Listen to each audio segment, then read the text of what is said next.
Welcome to Wealth Coffee Chats, folks, for your daily live updates. Get the most out of today's episode by participating in the chat. Make sure you ask some questions, be part of the conversation, have a bit of fun, grab a coffee or a tea, take some notes, and get ready to start your day, folks. Quick few housekeeping rules, though. No spamming, no advertising or self-promotion in the chat. That's not on.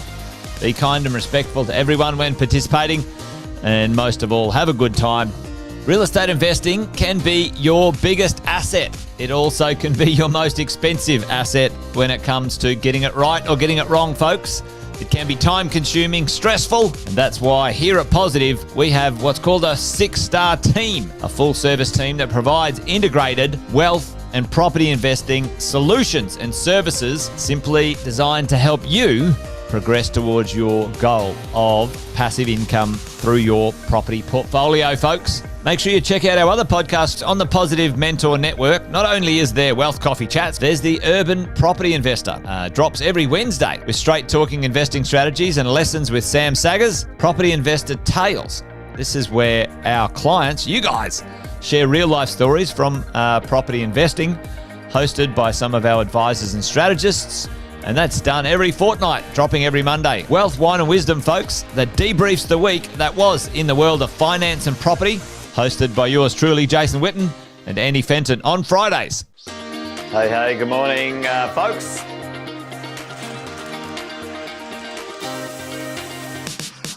Good morning, everybody. Welcome to another Wealth Coffee Chat. Hope you're well, folks, wherever you are. There it is, team. Morning. Morning, wherever you're tuning in from today. Early bird gets the worm, they say. Here at Positive, we offer a 6-star team. It's a team that help you at every stage of your wealth creation journey.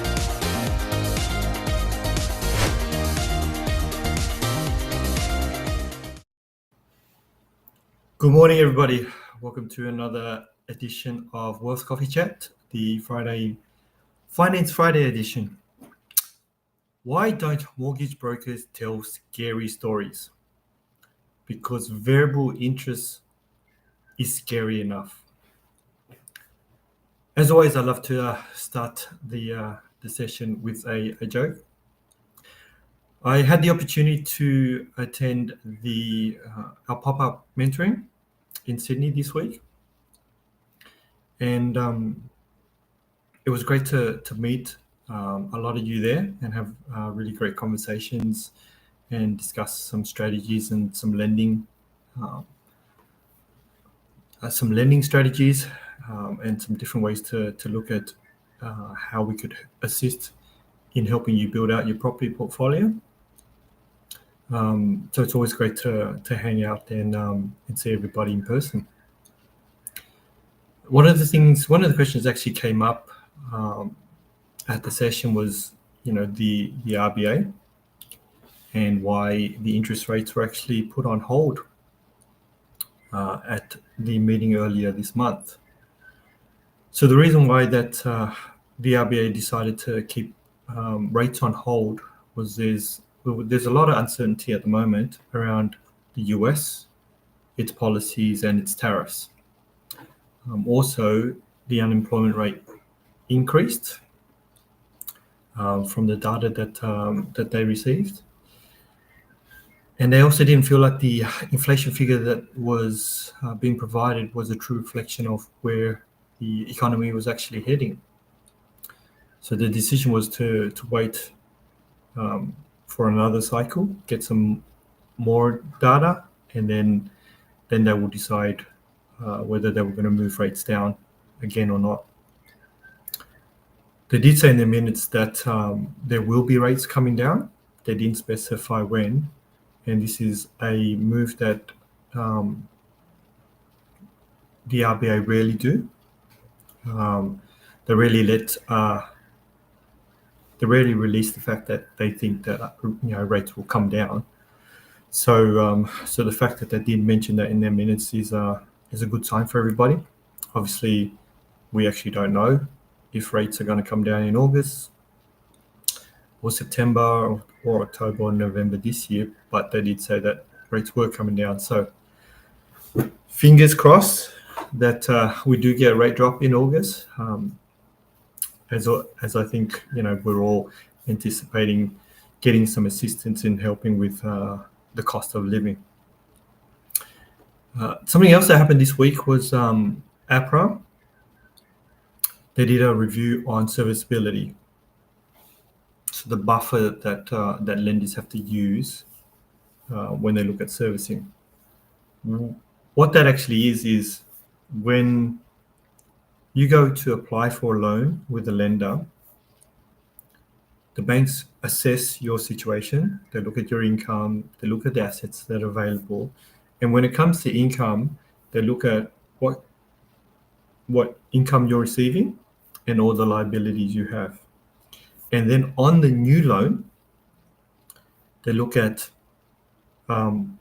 what the repayments or what the current interest rate on the new loan will potentially be, and then they add a buffer onto that.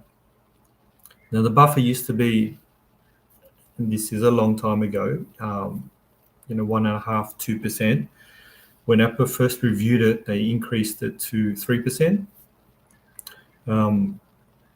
So that meant that if you were applying for a loan, $1 million loan at 6%, they will assess whether you can afford the loan based on a 9% interest rate. Now, some lenders will look at the buffer rate and they'll go, okay, we'll apply this to new lending, but they didn't actually apply it to the existing lending. And so when you sit down with your broker and you run through who can lend to you and how much, this buffer actually does come into play, because there are some lenders who don't buffer existing loans. So you can imagine if you've got 4 or 5 loans and they all have to get buffered an additional 3% on top of your new lending, that really affects how much you can actually borrow. And then we all have other lenders who will just look at your actual repayments and they'll use that as part of their servicing. So if you've got 4 or 5 loans and they're all on interest only, the repayments are a lot lower, which means your capacity to borrow increases dramatically. So that's actually how, that's what the servicing buffer that APRA looked at. Now, in their review, everybody was hoping they will reduce the servicing buffer from 3%, at least down to 2.5% or even 2%. But in this review, they've decided that they were going to keep it at the 3%, at the 3% rate. Not great news in terms of being able to increase how much we can actually borrow, but it is great news in the fact that they are reviewing it, and we do hope that in the future that will come down and will unlock more lending for everybody. Now, based on that, I get at the live event, I got a lot of questions in regards to how do we, how much can we actually borrow, and what impact does interest rates that come down, servicing buffers that may change, like what really impacts how much you can actually borrow. And the question I often get is, and I guess all brokers get, is that when clients come to us, they go, how much can I actually borrow? But it kind of stops there. And a lot of brokers do just let clients like yourself know how much they can actually borrow, like what's their borrowing capacity at the moment.